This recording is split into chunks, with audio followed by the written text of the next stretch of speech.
Chigo, are you on?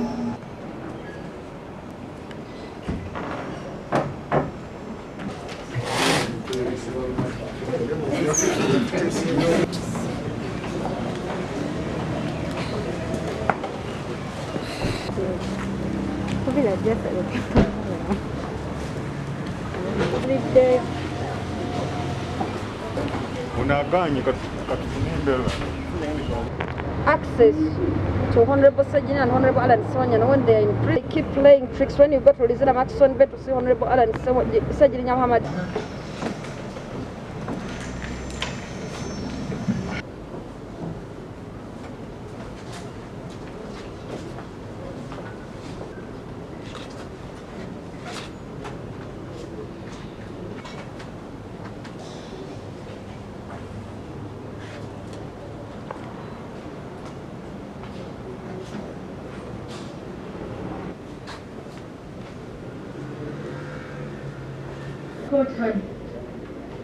The court had previously 241 of 20 Chileka Badru, Bruce Gogaita Musoga, Tamari Frank. Matter is adjourned to 5th January. Bongezeddwayo mpaka nga 5 nga bongezeddwayo nga 5 January 2022.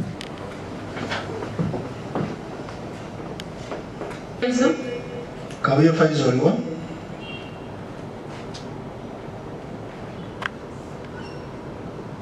Your Worship, the matter of. So in that case, Your Worship. Also, when I wanted to interface with Honorable Ssewanyana, and I was told that Honorable Ssewanyana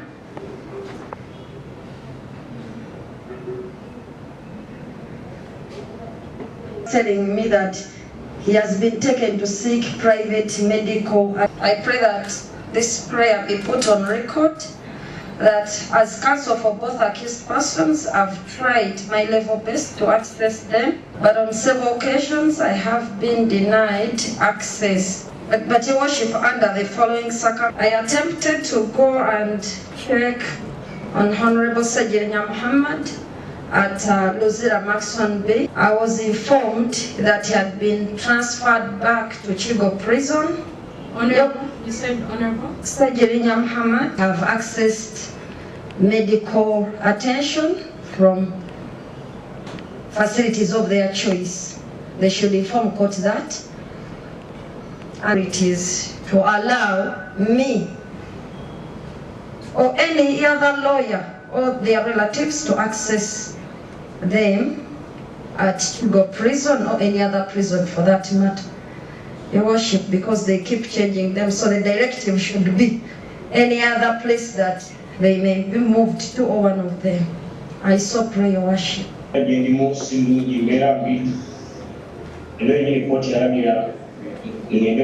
facility, then as education.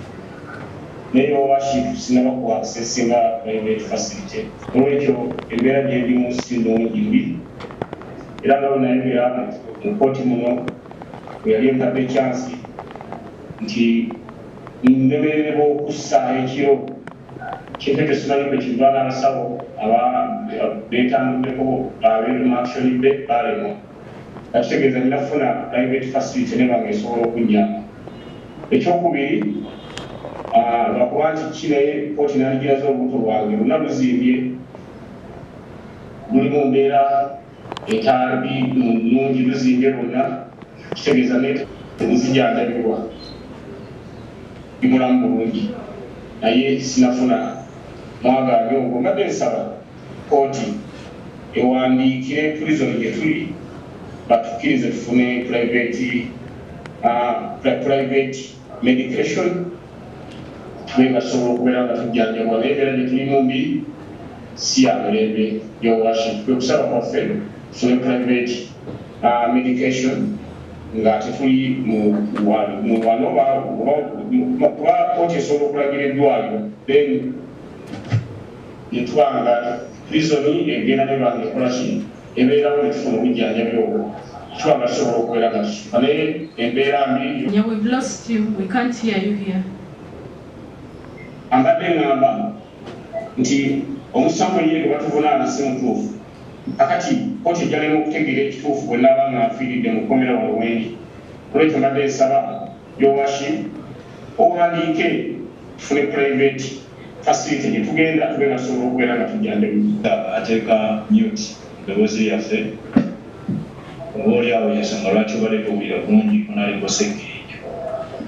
Naye Oweekitiibwa Omulamuzi kooti bwe yalagira batwale mu malwaliro tebatutwala malwaliro ate nga bwe nakugamba nti olubuto lwange lumizibwa ekyenda kyange kirimu amawa amayitirivu sikyalya na mmere bulungi so ne tulowooza nti embeera gye tulimu Oweekitiibwa Omulamuzi bwe twaba kufuna bwenkanya baali badde bakola ekyo kyewagamba ne batwala mu private facility ne tujjanjabibwa nafuna ekyekango ate bwe nalaba Honorable Ssegirinya mu kifo ky'okutwala amalwaliro ate nga bamukomezaawo wano wenyini era bwe tutatusuubira bujjanjabi bumala Kigo prison so tusaba omulamuzi otuyambe munnange tuleme kufiira mu Komera. The court had previously made an order that the accused persons access medical treatment.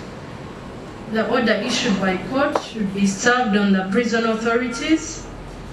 The other issues raised by counsel for the accused are pertinent issues which the prosecution has to be given an opportunity to respond to. Since the the trial prosecutor is indisposed, counsel for the accused should raise these issues in the presence of the prosecution for it to respond before court can rule on the same. Matter is adjourned to 5th January. Tanaku nti ate leero omuwabi wa gavumenti Ssewanyana kulabikako nga bannamasaka ne bannayuganda babanja obujulizi obugambibwa nti bwe bulumika ababaka ababiri bano Honorable Ssegirinya ne Honorable Ssewanyana state munnange ye ate tazze n'olwekyo kooti ebadde talina kyeyinza kukola yadde okugenda mu maaso naye era tutaddemu okwemulugunya kwaffe nti weewaawo ng'ekiragiro kya kooti kyayisibwa ababaka babeere nga bajjanjabibwa mu bifo ebyabwe birondeddwa nga bali ku supervision ya prison tebafunanga bujjanjabi obwo era nabo bongedde okukakasa kooti nti bali mu mbeera etali nnungi era kooti neddamu neeragira nti ekiragiro kyayo kigenda kusaabingibwa ku prison authority okusobola okuba nti abantu bano bafuna obujjanjabi era neegamba nti ne state attorney nga 5 olunaku omwezi gwa January 2022 abeerewo mu kooti atubuulire okunoonyereza kutuusewa mu musango guno. Mpozi n'ensonga endala nga bannamateeka taddemu okwemulugunya okuba nti bw'ogenda eruzira bakugamba gundi ani oba ababaka bali Kigo bw'ogenda ekigo ne bakugamba bali Luzira Maxson Bay so ne tumala nga tulemeseddwa okusisinkana nabo okusobola okwongera okuteekateeka omusango gwabwe obulungi n'okulaba embeera mwe bali wabula omulamuzi agambye nti state attorney engeri gy'ataliiwo tumuwe omukisa bw'anaaba akomyewo ajja kwongera okunnyonnyola ku buzannyi obwo obuzannyibwa abakuumaddembe ku prison okutulemesa nga ffe bannamateeka okubeera nga tubalaba n'olwekyo tukiwadde omukisa katulinde tulabe state bw'anaakinnyonnyola nga 5 January 2022.